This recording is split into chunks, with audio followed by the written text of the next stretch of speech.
ഈ പ്രഭാതത്തിൽ സ്നേഹവന്ദനം.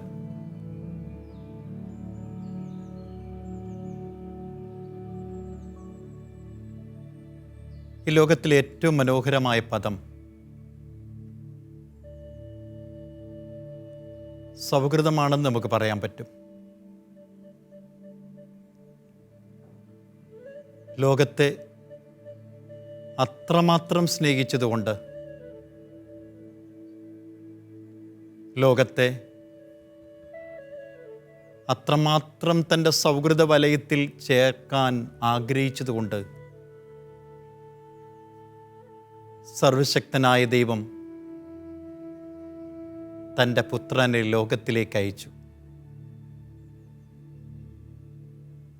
യോഹന്നാന്റെ സുവിശേഷത്തിൽ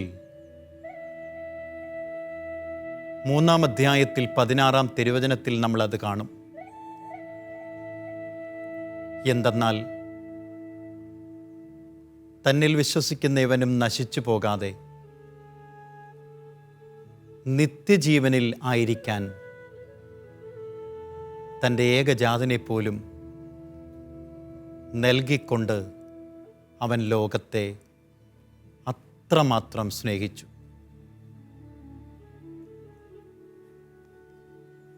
ആരൊക്കെ സൗഹൃദത്തെ ആഗ്രഹിക്കുന്നുണ്ടോ അവരൊക്കെ ആദ്യം നോക്കേണ്ടത്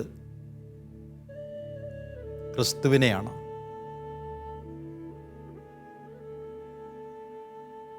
അവൻ എല്ലാവരുടെയും കൂട്ടുകാരനാ, പാപികളുടെ കൂട്ടുകാരനാ, ചുങ്കക്കാരുടെ കൂട്ടുകാരനാ,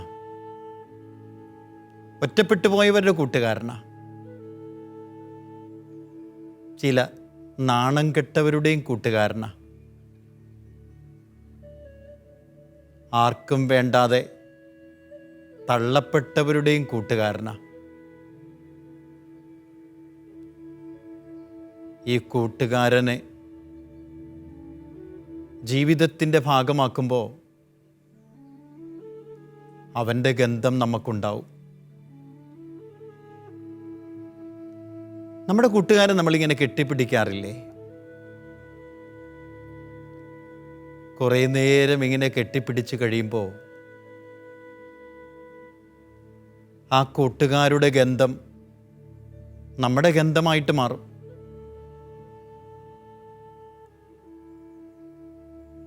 ഏതു കൂട്ടുകാരനോടാണോ നീ ചേർന്ന് നിൽക്കുന്നത്, ആ കൂട്ടുകാരൻ്റെ സ്വഭാവം പോലും നിന്റെ ജീവിതത്തെ ആവരണം ചെയ്യും.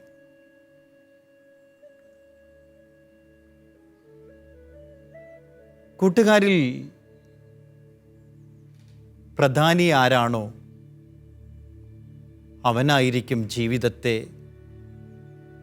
രൂപപ്പെടുത്തുന്നതിൽ പ്രധാന പങ്ക് വഹിക്കുന്നത്.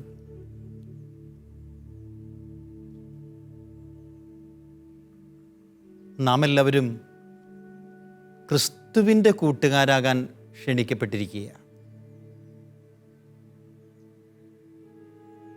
കാരണം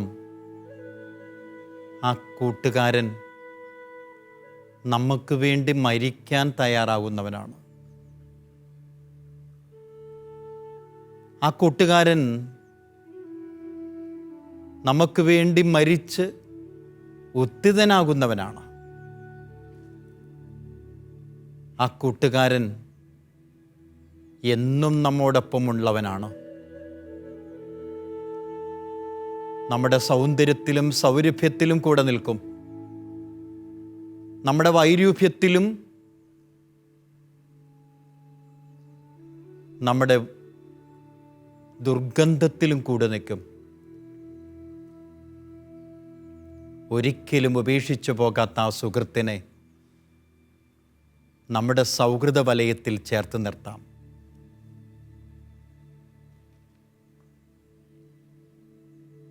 സൗഹൃദം ഒരു ആത്മീയതയാണ്.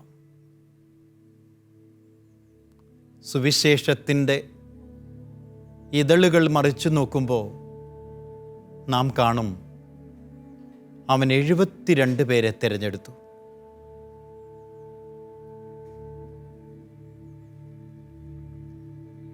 അവരെ അവൻ ലോകത്തിൻ്റെ വ്യത്യസ്ത ഭാഗങ്ങളിലേക്ക് അയച്ചു. അവരും കൂട്ടുകാരാണ്, പക്ഷെ കൂടെയില്ല. ഈ 72 പേരെയും വ്യത്യസ്ത ദേശങ്ങളിലേക്ക് അയക്കുമ്പോൾ അവൻ്റെ സൗഹൃദത്തിൻ്റെ സാന്നിധ്യം അവരോടൊപ്പം ഉണ്ടായിരുന്നു. വീണ്ടും അവനൊരു തിരഞ്ഞെടുപ്പ് നടത്തുകയാണ്. അവൻ 12 പേരെ തിരഞ്ഞെടുത്തു. അവർക്ക് വ്യത്യസ്തമായൊരു പേരും കൊടുത്തു. അപ്പസ്തോലന്മാർ. കൂടെ നടക്കാൻ, വചനത്തിൻ്റെ പങ്കുകാരാകാൻ, തിന്മയെ ബഹിഷ്കരിക്കാൻ, നന്മ വിതറുന്നവരാകാൻ, സമൂഹത്തിൽ തിരസ്കരിക്കപ്പെട്ടവരോടും ഒറ്റപ്പെട്ടവരോടും നാണം കെട്ടവരോടും കൂടി നടക്കാൻ, അവൻ്റെ സ്വഭാവത്തെ കുറച്ചുകൂടി അടുത്ത് സ്വീകരിക്കാൻ, അവൻ്റെ സ്വഭാവത്തെ കുറച്ചുകൂടി ആവാഹിച്ചെടുക്കാൻ 12 പേര്.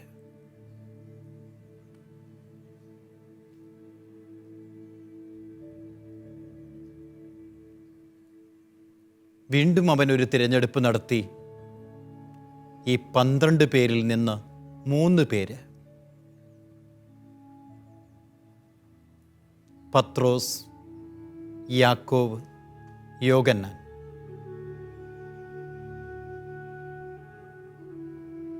അവൻ്റെ സൗഹൃദത്തിൻ്റെ വ്യത്യസ്ത ഭാവങ്ങളെ നമ്മളൊന്ന് തിരിച്ചറിയണം. അവൻ ഇപ്പോൾ എത്തിയിരിക്കുന്നത് 3-ലാണ്. 12-ൽ നിന്ന് 3-ലേക്ക്, 72-ൽ നിന്ന് 12-ലേക്ക്, ഈ 12-ൽ നിന്ന് വീണ്ടും 3-ലേക്ക്. പത്രോസ്, യാക്കോബ്, യോഹന്നാൻ തൻ്റെ സൗഹൃദ വലയത്തിൻ്റെ തീവ്രത കൂടുകയാണ്. ഇവൻ്റെ ഹൃദയത്തോട് കൂടുതൽ അവരടുക്കുകയാണ്. അക്കാരണത്താൽ അവൻ്റെ രൂപാന്തരവേളയിൽ അവർ സാക്ഷ്യമായി തീർന്നു. അവൻ്റെ തീവ്രമായ പ്രാർത്ഥനയിൽ അവർ കൂട്ടിരുന്നു. വീണ്ടും അവനൊരു തിരഞ്ഞെടുപ്പ് നടത്തി. ഈ 3-ൽ നിന്ന് ഒരുവനെ അവൻ മാറ്റി. എന്നിട്ട് അവനെ തൻ്റെ ഹൃദയതലത്തോട് ചേർത്ത് വെച്ചു. യോഹന്നാൻ. 12, 3, 1 ആയി മാറുന്ന അനുഭവം ഇത് നമ്മുടെ പ്രായോഗിക ജീവിതത്തിലുണ്ട്. 72 പേരുണ്ട് നമുക്ക്, 12 പേരുണ്ട് നമുക്ക്, 3 പേരുണ്ട് നമുക്ക്.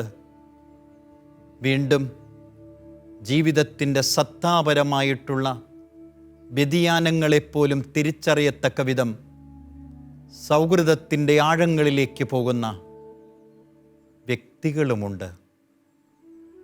അതാണ് യോഹന്നാൻ. തൻ്റെ ഹൃദയത്തോട് ചേർന്ന് നിന്ന് ഹൃദയമിടുപ്പിൽ നിന്ന് അടർന്നു വീണ ആത്മീയ ചേതനയെ ആത്മാർത്ഥമായി അക്ഷരത്തിൽ പകർത്താൻ ത്രാണിയുള്ളവനായി യോഹന്നാൻ രൂപാന്തരപ്പെടുകയാണ്. കാരണം അവന് തൻ്റെ ഗുരുനാഥൻ്റെ ഹൃദയമിടിപ്പറിയാം, അതിൻ്റെ ചലനാത്മകതയറിയാം. സംശുദ്ധമായ ഹൃദയത്തിൽ നിന്ന് നിർഗളിക്കുന്ന ആത്മീയ ചേതനയെ അക്ഷരത്തിൽ പകർത്തിയപ്പോൾ അത് അഗാധമായ ദൈവശാസ്ത്ര വീക്ഷണമായിട്ട് മാറി. അതുകൊണ്ടാണ് യോഹന്നാൻ്റെ സുവിശേഷത്തെ നമ്മൾ പറയും അഗാധമായ ദൈവശാസ്ത്രം. ഗുരുവിൻ്റെ നെഞ്ചോട് അമർന്നു ചേർന്ന് ആത്മീയ ചേതനയെ ഉൾക്കൊണ്ട ശിഷ്യനാരാണ് എന്ന് ചോദിച്ചാൽ അഭിമാനത്തോടെ നമുക്ക് പറയാൻ പറ്റും, അത് യോഹന്നാനാണ്. 72 നിന്ന് 12 12 നിന്ന് 3 3 നിന്ന് 1 എന്ന് പറഞ്ഞാൽ ആ 1 യോഹന്നാനാണ്. ഈ 1 കിട്ടാനുള്ളൊരു പ്രയാണം അത് നമ്മുടെ ജീവിതത്തിൽ ഉണ്ടാവണം. എല്ലാവരും സുഹൃത്തുക്കളാണ്, എല്ലാവരും സൗഹൃദം പങ്കിടുന്നവരാണ്. പക്ഷേ ഹൃദയത്തോട് ചേർന്ന് നിൽക്കുന്നവർ കുറച്ചു പേര് മാത്രമേ ഉണ്ടാവൂ. പ്രഭാതം മുതൽ സായാഹ്നം വരെ യാത്ര ചെയ്യുമ്പോൾ വ്യത്യസ്തമായ അനുഭവങ്ങളും വ്യത്യസ്തമായ വ്യക്തിത്വങ്ങളും നമ്മുടെ ജീവിതത്തിലൂടെ സഞ്ചരിക്കും. ചിലരെയെല്ലാം നമ്മൾ ഹായ് എന്ന് പറഞ്ഞ് സുഖമാണോ എന്ന് ചോദിച്ച് നമ്മുടെ സൗഹൃദം അവസാനിപ്പിക്കും. ചിലരോടൊക്കെ കൂട്ടിരിക്കാൻ പറയും. കരയുന്നവരോടുകൂടെ കരയാൻ, ചിരിക്കുന്നവരോടുകൂടെ ചിരിക്കാനുള്ള ക്ഷണം തന്നെയാണ് ഈ സൗഹൃദം എന്ന് പറയുന്നത്. അവൻ്റെ പ്രാർത്ഥനാവേളയിൽ കൂട്ടിരുന്ന പത്രോസ്, യാക്കോബ്, യോഹന്നാൻ.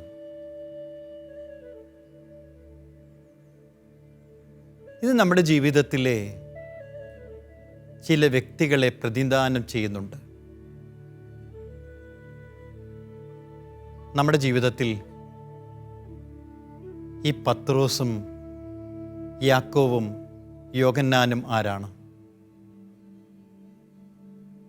നമ്മൾ കരഞ്ഞപ്പോൾ നമ്മളോടൊപ്പം കരഞ്ഞവരാണ് അവർ.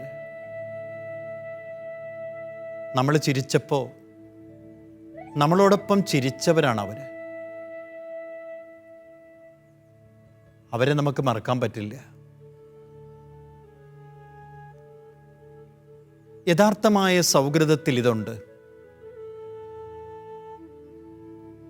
ഈ സുവിശേഷത്തിൻ്റെ ഒരു സത്തയെ ഉൾക്കൊള്ളാൻ ആഗ്രഹിക്കുമ്പോൾ ശരിക്കും ഇതൊരു ജീവിത യാഥാർത്ഥ്യമാണ്. കരയുന്നവരോടുകൂടെ കരയാൻ, ചിരിക്കുന്നവരോടുകൂടെ ചിരിക്കാൻ. എൻ്റെ കുഞ്ഞെ, ആര് കരഞ്ഞപ്പോഴാണ് നീ കരഞ്ഞിട്ടുള്ളത്? ആര് ചിരിച്ചപ്പോഴാണ് നീ ചിരിച്ചിട്ടുള്ളത്? അതാണ് യഥാർത്ഥമായ സൗഹൃദം. ആരെങ്കിലും കരഞ്ഞപ്പോൾ നീ ചിരിച്ചിട്ടുണ്ടോ? ആരെങ്കിലും ചിരിച്ചപ്പോൾ അത് നിന്റെ ദുഃഖത്തിന് കാരണമായിട്ടുണ്ടോ? നീ ഒരിക്കലും അവരുടെ ചാരത്തണഞ്ഞിട്ടില്ല. അവരെ ഒരിക്കലും നിന്റെ സുഹൃത്താണെന്ന് പറയാൻ പറ്റില്ല. സ്വാർത്ഥതയുടെ വലയം എവിടെ പൊട്ടിപ്പോകുന്നോ അവിടെ മാത്രം രൂപീകൃതമാകുന്ന സത്യവും സത്തയുമാണ് സൗഹൃദം.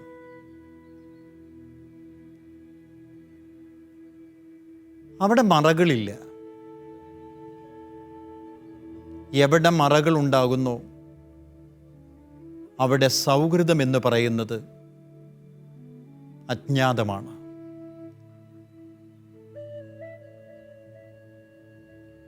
ദൈവവുമായിട്ടുള്ള സൗഹൃദം നഷ്ടപ്പെട്ടപ്പോൾ ആദിമാതാപിതാക്കൾ മറ സ്വീകരിച്ചു എന്നുള്ളത് ആദി പുസ്തകത്തിൽ നമ്മൾ കാണുന്നുണ്ട്.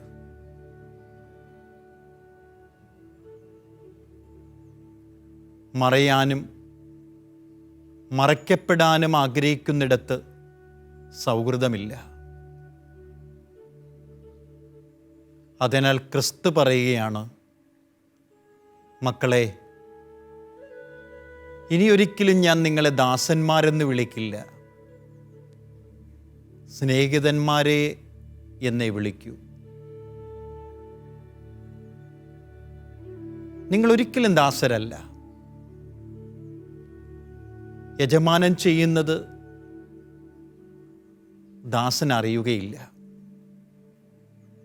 എന്നാൽ ഞാൻ ചെയ്യുന്നത് എന്താണെന്ന് നിങ്ങൾക്കറിയാം, കാരണം നിങ്ങൾ എൻ്റെ സുഹൃത്തുക്കളാണ്.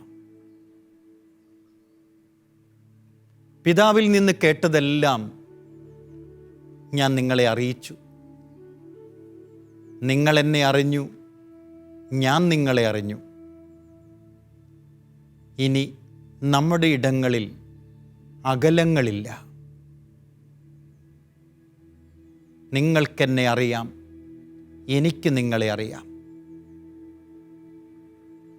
An awareness on the other is called friendship. അവരനെക്കുറിച്ചുള്ള അവബോധത്തിന് വിളിക്കുന്ന പേരാണ് സൗഹൃദം. എനിക്ക് അവനെ അറിയാം, എനിക്ക് അവളെ അറിയാം എന്ന് നീ പറയുമ്പോൾ നീ അവനുമായി അവളുമായി സൗഹൃദത്തിലാണ്. എവിടെയാണോ ഉള്ളു തുറക്കപ്പെടുന്നത് അവിടെയാണ് സൗഹൃദം രൂപപ്പെടുന്നത്.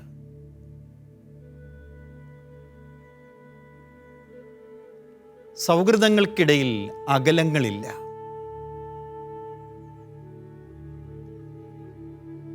ഉൽപ്പത്തി പുസ്തകത്തിൽ നമ്മൾ കാണും, they were naked. They were naked in the presence of God.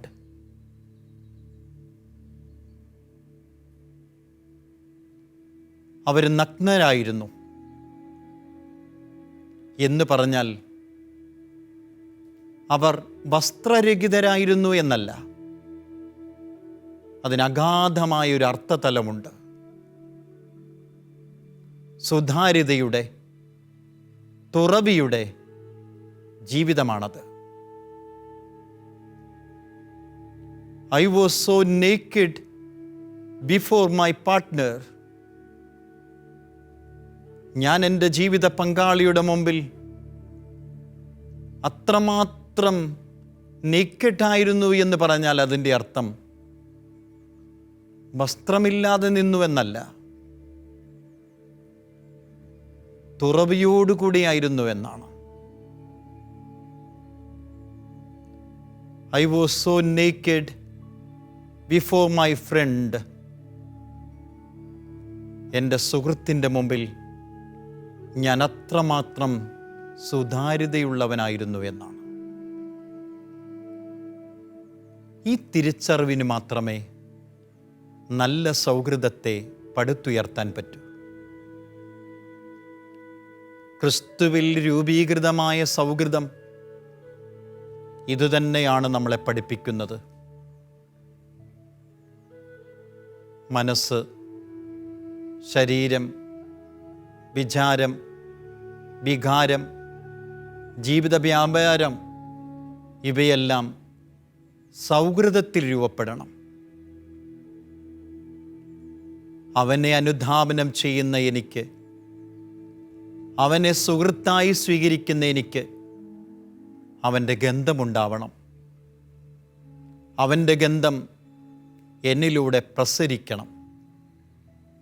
കാരണം ഞാൻ എൻ്റെ സുഹൃത്തിനെ കെട്ടിപ്പിടിക്കുന്നത് കൊണ്ട് അവൻ്റെ ഗന്ധം എനിക്കുണ്ട്. ഞാൻ ആരോട് ചേർന്ന് നിൽക്കുന്നോ ആ ഗന്ധത്തിൻ്റെ പ്രസരിപ്പ് എന്നിലൂടെ സഞ്ചരിക്കും എന്ന യാഥാർത്ഥ്യം ഞാൻ മറന്നു പോകാൻ പാടില്ല. ഉത്തമ ബോധ്യത്തിൽ നിന്ന് മനസ്സിനെയും ശരീരത്തെയും വിചാരത്തെയും ആത്മബോധത്തിൻ്റെ പിൻബലത്തോടുകൂടെ സ്വീകരിക്കുമ്പോഴാണ് ക്രിയാത്മകമായ ആത്മീയമായ സൗഹൃദം രൂപപ്പെടുക. സൗഹൃദത്തിൽ ഉണർവുണ്ട്. സൗഹൃദത്തിൽ ചില തകർച്ചകളുണ്ട്. സൗഹൃദത്തിൽ ചില ഉയർത്തെഴുന്നേൽപ്പുകളുണ്ട്. എല്ലാം സുഗമമായിട്ട് പോകുന്നതല്ല. സുഗമമല്ലാത്ത അനുഭവങ്ങളെയും നേരിടുമ്പോൾ കൂടെയുണ്ട് എന്നുള്ള ആത്മബോധമാണത്. ആരൊക്കെയോ എൻ്റെ പിന്നാമ്പുറങ്ങളിൽ എനിക്ക് ബലമായിത്തീരുന്നു എന്ന തിരിച്ചറിവാണ്. സുഹൃത്തിനെ കണ്ടെത്താൻ ചിലപ്പോൾ നീ പ്രതിസന്ധികളിലൂടെ പോകേണ്ടതായി വരും. നെഞ്ചോട് ചേർന്ന് നിന്നവന് അവനെ ഉപേക്ഷിക്കാൻ പറ്റിയില്ല. അവൻ്റെ കുരിശിൻ്റെ അനുഭവത്തിൽ, ആ കുരിശിൻ്റെ സാന്നിധ്യത്തിൽ അവനുണ്ടായിരുന്നു. തൻ്റെ വസ്ത്രത്തോട് താതാമ്യപ്പെടുന്നതുകൊണ്ട് പലരും എന്നെയും ക്രൂശിക്കുമെന്ന ചിന്തയാൽ സ്വയരക്ഷാർത്ഥം മാറിയൊടിച്ചവരുടെ കൂട്ടത്തിൽ ഈ നെഞ്ചോട് ചേർന്നിരുന്നവൻ ഒളിച്ചുപോയില്ല. കാരണം അവൻ്റെ വേദനകളിലും അവൻ കൂട്ടായി ആ കുരിശിൻ്റെ കീഴിലുണ്ടായിരുന്നു.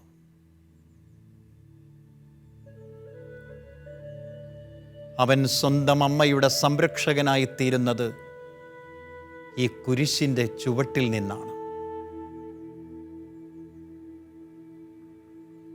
നമ്മുടെ ജീവിതത്തെ സംബന്ധിച്ചിടത്തോളം നമ്മൾ പഠിക്കണം, കരയുന്നവരോടുകൂടെ കരയുന്ന, ചിരിക്കുന്നവരോടുകൂടെ ചിരിക്കുന്ന ഒരാത്മീയ ബോധം നമ്മുടെ സൗഹൃദത്തിലുണ്ടാവട്ടെ. വീഴ്ചകൾ സൗഹൃദത്തിൻ്റെ ഭാഗമാണ്. വീണുപോയാലും എഴുന്നേൽപ്പിക്കാൻ ത്രാണിയുള്ളവനായി, ത്രാണിയുള്ളവളായി ഒരാളെൻ്റെ കൂടെയുണ്ട് എന്ന തിരിച്ചറിവ് സൗഹൃദത്തെ പുണ്യപൂർണതയിലേക്ക് നയിക്കും.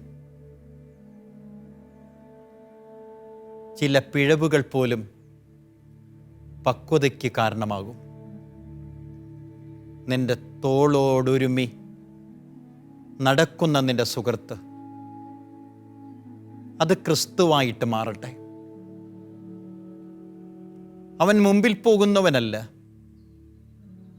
പിന്നിൽ നിന്ന് നമ്മളെ അനുഗ്രഹിക്കുന്നവനുമല്ല. അവൻ നമ്മുടെ ചാരത്തിരുന്ന്, ചാരത്ത് ചേർന്ന് ഇരിക്കുകയും നടക്കുകയും ചെയ്യുന്നവനാണ്. അവൻ നമ്മോടൊപ്പമാണ്. അവൻ വിണ്ണിലല്ല, അവൻ മണ്ണിൽ തന്നെയുണ്ട്. നമ്മുടെ ദൈവം വാനമേഘങ്ങളിലുള്ളവനല്ല, മനുഷ്യനോടൊപ്പം സൗഹൃദത്തിൻ്റെ ആന്തരികതയെ വെളിപ്പെടുത്തിയവനാണ്. മനുഷ്യനോടൊപ്പം അവൻ്റെ നെടുവീർപ്പുകളെ സ്വീകരിച്ചവനാണ്. അവൻ്റെ ഉന്നതിക്ക് വേണ്ടി ജീവൻ കൊടുത്ത സൗഹൃദമാണ് അവിടുന്ന്. ഈ സുഹൃത്തിനെ ജീവിതത്തിൻ്റെ ഭാഗമാക്കാനുള്ള പ്രയാണമാകട്ടെ നമ്മുടെ ജീവിതം. ഇന്ന് എന്നിലൂടെ പ്രസരിക്കേണ്ടത് അവൻ്റെ ഗന്ധം മാത്രമാകണം. അവൻ്റെ സ്വഭാവം നമ്മുടെ സ്വഭാവമാകണം. പാവപ്പെട്ടവനോട്, പാപിയോട്, തിരസ്കരണം ഏറ്റുവാങ്ങിയവനോട്, എന്തിന് സമൂഹം മാറ്റി നിർത്തിയ ഓരോ വ്യക്തികളോടും നമ്മുടെ ജീവിതം ചേർന്ന് പോകട്ടെ. ഇന്നത്തെ ദിവസം സൗഹൃദങ്ങളാൽ രൂപീകൃതമാകട്ടെ. നല്ല ദിവസം. ദൈവാനുഗ്രഹമുണ്ടാവട്ടെ.